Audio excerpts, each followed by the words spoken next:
Nous voici avec notre deuxième invité et pas des moindres. Il s'agit de Monsieur Saïd Hussein Roble. Saïd, bonjour. Est-ce que tu nous entends bien d'abord? Oui, bonjour Nidal. Oui, je vous entends bien. Bien, Saïd Hussein Roble, qui est-ce? Vous le connaissez tous, bien entendu. C'est le président actuel de l'UDJ. C'est l'ancien député de l'opposition USN, le plus jeune dans ce parlement djiboutien. Là aussi, il est membre du groupe du Bourget. Il a accepté notre invitation. Avec lui aussi, on reviendra un peu sur ce qui est en train de se passer à Djibouti. Mais d'abord, histoire de faire plus ample connaissance avec Monsieur Saïd Hussein Roble. Vous êtes actuellement en Belgique, Monsieur Saïd Hussein Roble. Qu'est-ce qui s'est passé entre le moment où vous étiez député de l'USN et aujourd'hui? Merci d'abord Nidal et votre équipe pour l'invitation. Oui, je suis ici en Belgique, à Bruxelles, depuis maintenant 3 ans, plus de 3 ans, Mhm. car j'ai quitté mon pays le 8 janvier 2016, après avoir été blessé par balle réelle par une milice en Cagoule dans une réunion pacifique de l'USN. Mhm. USN, coalition de l'opposition djiboutienne, Oui, oui. le 21 décembre 2015, dans l'après-midi du massacre de Boldoro, dans la même journée. Donc, c'est à la suite de cela que j'ai quitté mon pays, à Djibouti, que j'ai quitté Djibouti pour trouver refuge ici en Belgique après un bref passage en France. D'accord, là il était vraiment question de vie ou de mort, hein, on peut le dire. Oui, exactement, exactement. C'était pour parce que ma vie était en danger et pour un peu préserver ma dignité aussi. Bien sûr. En tout cas, le merci, c'est nous qui vous le devons, Monsieur Saïd Hussein. Merci d'avoir répondu à notre appel. Et là, entrons dans le vif du sujet. Djibouti bouge. Djibouti est en pleine ébullition. On a vu, il y a même des quartiers qui commencent à se lever, entre autres l'éternel Arhiba. Euh, Est-ce que vous pensez que ce mouvement-là va perdurer? En tout cas, d'abord, qu'est-ce que vous pensez de ce mouvement-là? Moi, je pense, à mon avis, c'est notre début de révolution. C'est la révolution de Djibouti qui a commencé le 1er novembre, après la soirée du 31 octobre. Je pense que cette révolution va se continuer. Mhm. Les manifestations vont se poursuivre parce que la jeunesse djiboutienne en a marre. Le pays en a marre et le peuple en a marre. Et subir le joug d'une dictature de 14 ans de son existence. Mhm, mhm. Bientôt 43 ans plutôt. Donc je pense que cette ferveur, ce soulèvement populaire va se continuer parce que je le sens. Je le sens comme je l'ai senti beaucoup de révolutions qui ont eu lieu ces 3 dernières années, c'est plutôt ces 3 dernières années, voilà. En commençant par l'Éthiopie, puis on est suivi par le Soudan, puis on est suivi maintenant l'Algérie qui est en train de défendre sa révolution. Et comme vous le savez aussi, cette année, ces 2 derniers mois, le monde est basculé et sécuit par des révolutions des peuples parce Absolument. qu'ils en ont marre. Un peu Ils en ont partout dans le marre monde, oui. partout dans le monde, de l'Irak, en Chili, en passant par Hong Kong. Et je tiens à dire aussi qu'un soulèvement populaire absolument extraordinaire au Liban a amené à la démission du Mhm. Premier ministre et chef de gouvernement, bien entendu.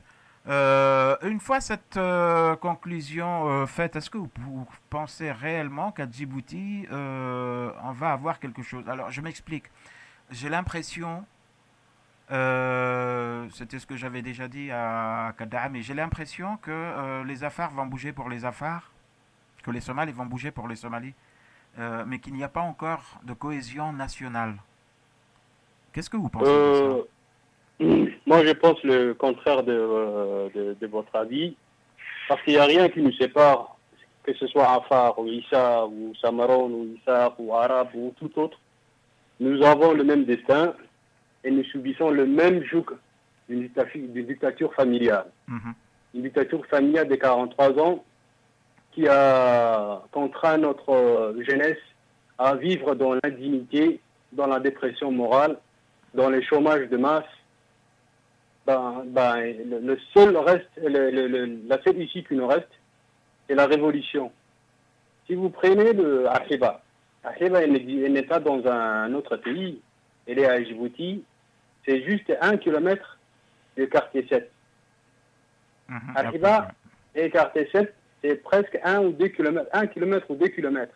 Absolument. Comment ils peuvent être séparés, soi-disant lui il est Afar, lui il est Issa, lui il est autre. Non, ça c'est la politique tribale du gouvernement depuis 42 ans. Mais absolument, justement, ça fait depuis 42 ans que ce gouvernement-là joue avec ça. C'est pas ce gouvernement-là, c'est tout le système RPP qui joue de ça et qui a réussi, a-t-il réussi justement à nous diviser? Il n'a pas réussi parce qu'aujourd'hui la jeunesse, elle va battre en brèche ces barrières tribales qui ont été installées par le régime. Le jeune d'Arhiba, c'est le jeune de Balbala. Le jeune de Balbala, c'est le jeune d'Anguera. Le jeune d'Anguera, c'est le jeune de Fougouli. Ils prennent le même bis. Ils ont la même électricité. Ils ont le même eau, l'onéate, les dédés. Ils subissent le même traitement. Que ce soit de la part de la police, que ce soit de la gendarmerie, que ce soit du SDS. Ces jeunes, aujourd'hui, ont décidé de commun accord, comme un seul homme, de se soulever. Oui, certes, ça a commencé à Areba. Les autres, ils vont les suivre. Ça, je peux vous le promettre et je peux vous le dire, ils vont les suivre parce que ces jeunes-là, ils manifestent chacun dans son quartier ou dans les districts, que ce soit à Ali Sabir, ou Defil, Rwanda, Tedjoura, Obor. Mais aujourd'hui, ça ne va plus être comme avant. Et garder certains, comment dirais-je, de les séparer les uns des autres en disant un tel est contre un tel ne défend pas ses droits, mais il défend les droits de lui-même. Tout ça, c'est fini. Ça, je peux vous le dire, c'est fini.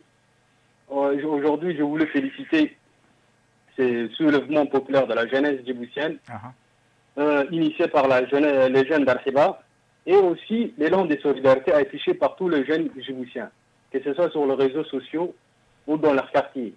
Bientôt, il y aura la réplique. Ils feront la réplique parce que j'y crois.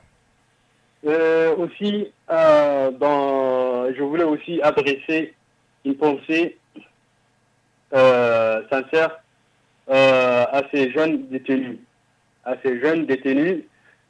Kidnappés, enlevés, séquestrés dans les geôles du service de renseignement et de la police. Ces jeunes-là ne seront pas libérés tant que les traces de leur torture ne soient cachées. Ça, je peux vous le dire. Il y a des gens qui pensent qu'Ako était libéré, un tel est libéré. Non.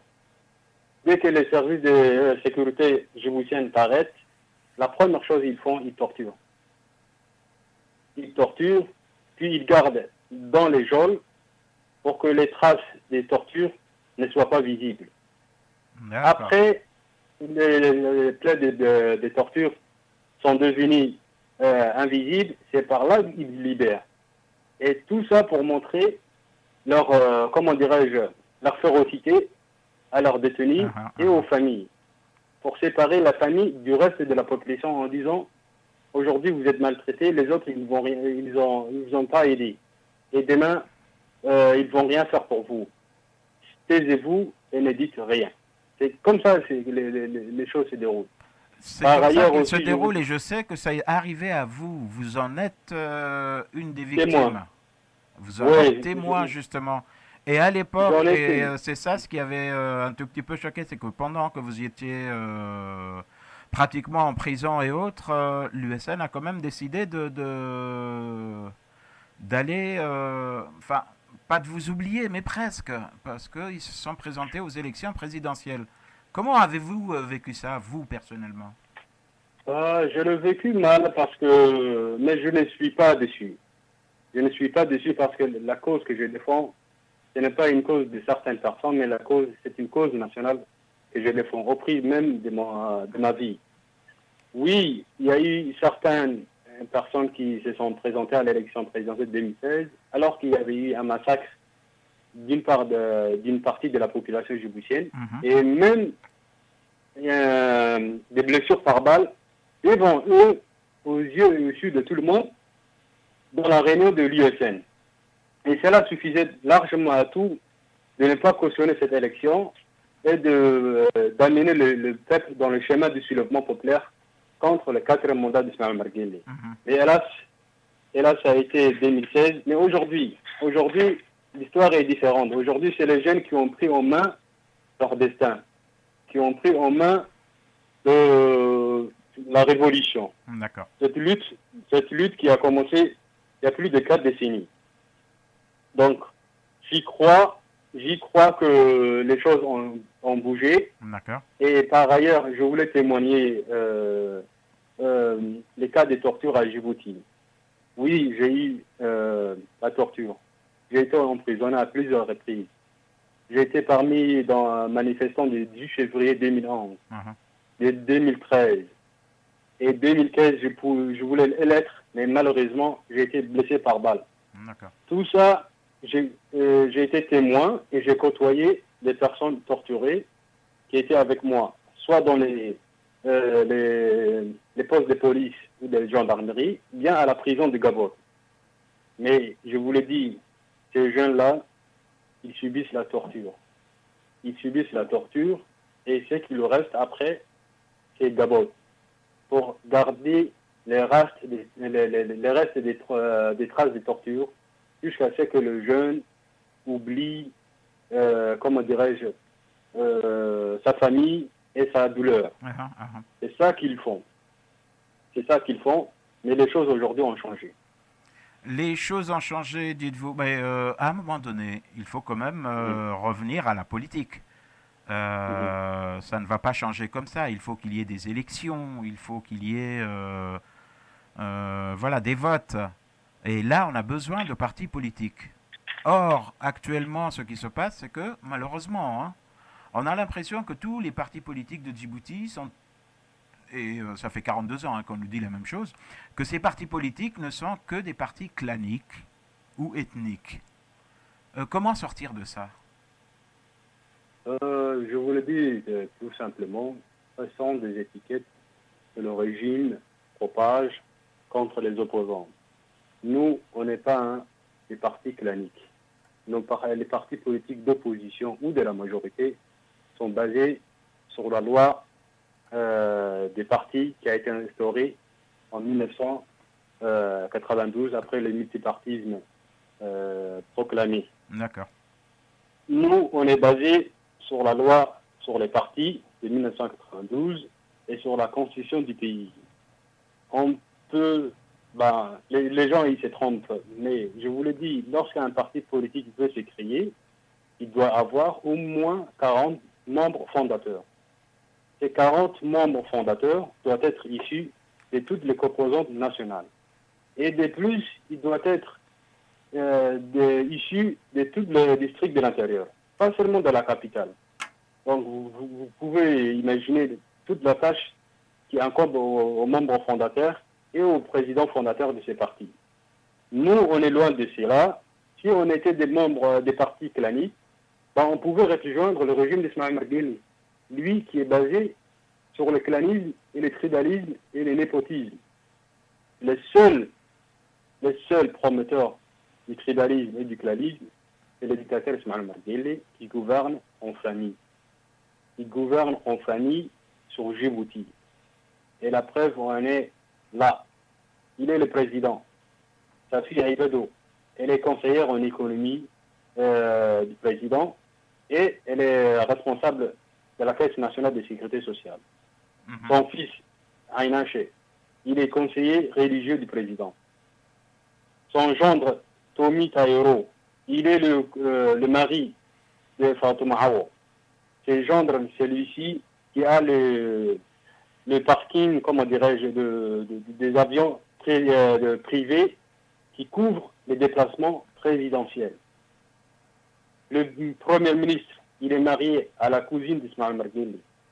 Le ministre Ali Hassan Badoun, il est marié à la nièce de la première dame.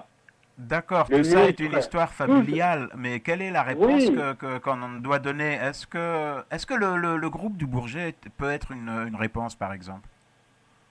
le groupe de Bourget, il peut être une réponse. Il peut être une réponse, car déjà, il y a une partie des partis politiques et des forces de l'opposition Mhm, qui sont y réunis. Aujourd'hui, on est le 2 novembre 2019 mhm, et l'appel du Bourget a été lancé le 15 décembre 2018. absolument. Ah non, c'est peu, mais il y a un leitmotiv aujourd'hui qui peut changer la donne. Mais nous, la conception qu'on a, c'est l'opposition de l'extérieur s'organise et l'opposition de l'intérieur s'organise et les deux se mettent main à main pour se débarrasser de ces régimes. Ces régimes qui ne gouvernent seulement sur notre division. Ceci, il a été érigé pendant 42 ans. C'est pas facile, Nida, de vous dire aujourd'hui, on va balayer un système basé sur le tribalisme pendant 42 ans, en disant sur une simple conférence de l'opposition. Bien sûr, bien sûr. Nous avons initié, nous sommes là, nous défendons notre peuple et nous sommes déterminés à concrétiser ces changements. Mais les reproches qui nous sont faits, oui, on peut nous refaire des reproches, mais on doit nous juger sur nos actions. On doit nous juger sur nos actions. On s'est sacrifié pour ce pays, on est en exil. Dire qu'aujourd'hui, l'opposition est basée sur le clanisme, bah, moi je dirais ce n'est plus d'actualité maintenant. D'accord, mais sinon, est-ce que vous pensez sincèrement que ce qui s'est déroulé ce week-end à Djibouti va perdurer, un peu comme ce qui se passe depuis bientôt 4 mois là en Algérie? Est-ce que vous pensez que ça va encore perdurer ou est-ce que ça n'a Moi, été qu'un feu de paille? moi, je pense que ça va perdurer à condition que tous les leaders et tous les leaders de l'opposition ou de forces vives de la nation l'accompagnent.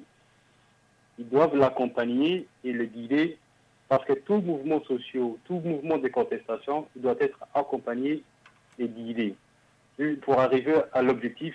Et le seul objectif, c'est le départ d'Ismaël Marguerite et sa clique. Moi, je pense que ça va perdurer et que aujourd'hui, c'est notre révolution. On a été témoin de la révolution du soulèvement populaire en Éthiopie en 2016, en avril 2016. Personne ne pensait que ça allait réussir. Moi, je vous le dis, j'étais parmi les premiers à diffuser, à soutenir nos voisins éthiopiens. Pour dire que chaque peuple, il a le mérite de la dignité, il a le mérite de la liberté, et personne ne peut s'opposer. Les types élèves, ils sont partis, Ismaël Marguerite, il va partir aussi, et ça clique. Je voulais ajouter aussi que notre révolution, elle aura lieu, elle va se perdurer avec l'accompagnement et aussi de la détermination et de l'organisation. Parce que j'étais présent dans beaucoup de grandes manifestations. En 10 février 2011, j'étais présent. Mais à la fin de la soirée de la manifestation, on ne savait pas là où on allait. On nous a appelés seulement pour une seule manifestation. Ok, 10 février, c'est fini. Mais après 10 février, qu'est-ce qu'il y a? Il n'y avait rien qui était prévu. Les dirigeants, ils étaient arrêtés et j'étais dans le jaune du régime. Le peuple, il était au stade Goulet, Hassan Goulet, place Tahrir. Il n'y avait aucune issue, il n'y avait aucune planification. Si aujourd'hui, il y a une planification, il y a une organisation, il y a un accompagnement et de la détermination également, elle va aboutir. Il suffit qu'il y ait 4 vendredis et Ismaël Marguerite va partir. Déjà aujourd'hui, je peux vous le dire, Nida, les forces de police et de la gendarmerie, ils font des rondes dans tous les quartiers de la capitale. pour séparer, pour contenir la contestation à Arhiba et pour qu'elle ne gagne pas les autres quartiers. D'accord. Donc, c'est notre révolution. Moi, ce que je pense, et je la sens, c'est notre révolution aujourd'hui, celle du 1er novembre, et je l'espère qu'elle va tenir. Voilà.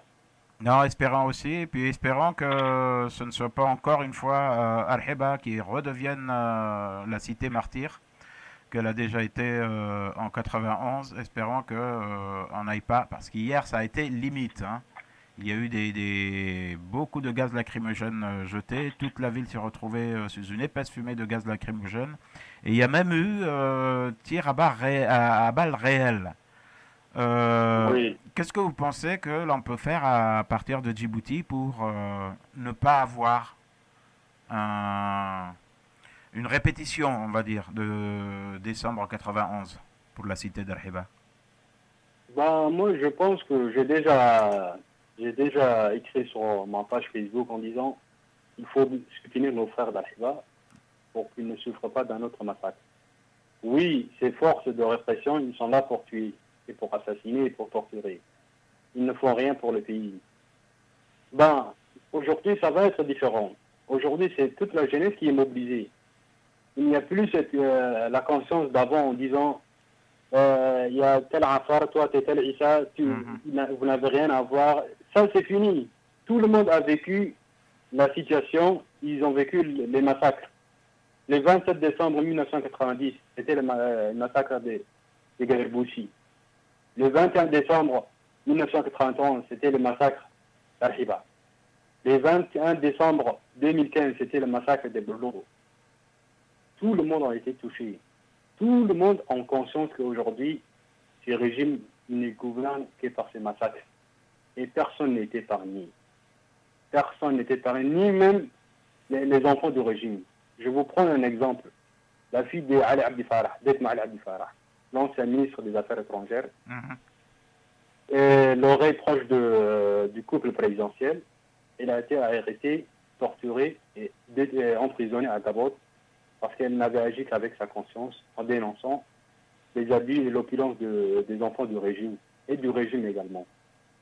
Le monsieur Ali Abdi Farah, qui est un obligé du régime, il a été humilié en lui demandant de porter plainte contre sa propre fille et de la frapper et de la malmener. C'est pour vous dire que ce régime, il s'est délite. Ce régime, il est parti. Arhiba, le massacre d'Arhiba, il ne va pas se répéter. Il y a quartier 6, il y a quartier 7, il y a Balbala, ils sont tous là. Il suffit que seulement de faire les traits d'union entre ces quartiers. Et ceux qui peuvent faire ces traits d'union, ce sont les leaders, ce sont les aînés. C'est simple. Ce sont les aînés. Ceux du quartier Arhiba doivent partir vers Balbala. Ceux d'Al-Balbala doivent partir vers Arhiba. Arhiba doit aller marcher dans les autres quartiers. Et les autres quartiers doivent marcher dans Arhiba. Pour se soutenir. Parce que eux, le régime, ce qu'ils veulent cantonner le quartier Arhiba et lui tirer à balles réelles et des gaz lacrymogènes. Absolument, et puis dire par la suite que ce ne sont même pas des affaires de Djibouti, mais des gens qui nous viennent de l'extérieur, et ainsi de suite. On connaît la méthode. Hein. Voilà, c'est la méthode qu'ils utilisent en disant ce sont des étrangers. Comme ils ont dit à Beloro, ce sont des étrangers. Absolument. Oui, mais s'il y a des étrangers, mais on ne tue pas les étrangers aussi. Et même les étrangers ont le droit de vivre, absolument. Oui, mais ces gens-là, ils n'ont aucune logique. Moi, je voudrais aussi adresser les voeux des bons rétablissements aux victimes blessées. Vraiment, qui sont nombreux. Bien sûr. On a 3 blessés par balle maintenant qui sont documentés par Dr Abaté, qui sont hospitalisés à la clinique d'Abaté, d'autres dans le dispensaire d'Arhiba. Tous ces gens-là qui n'ont rien fait à part manifester ont été la cible des tirs de balles réelles. Voilà, je voudrais leur adresser nos vœux des bons rétablissements, mais nous les soutenons également. Ce que je voulais dire aussi, profiter de cette intervention, je voulais dire à tous les membres de la communauté djiboutienne, à toute la diaspora djiboutienne, qui se trouvent partout en Europe ou aux États-Unis de soutenir leurs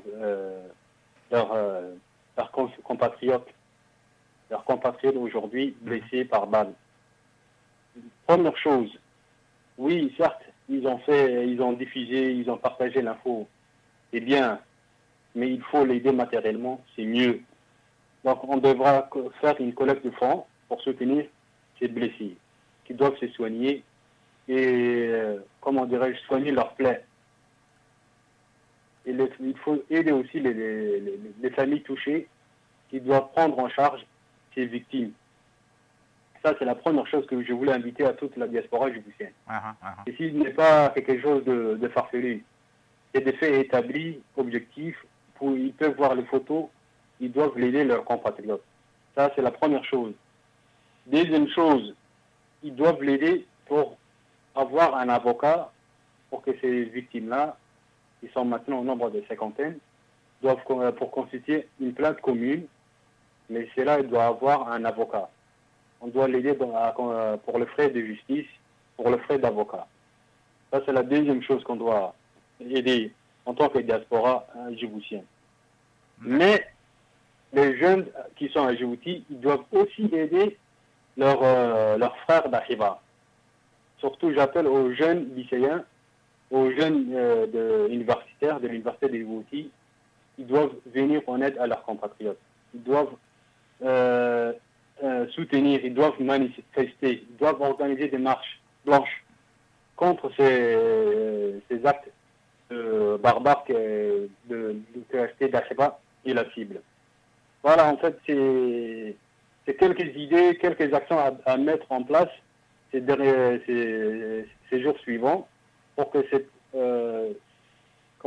leitmotiv continue.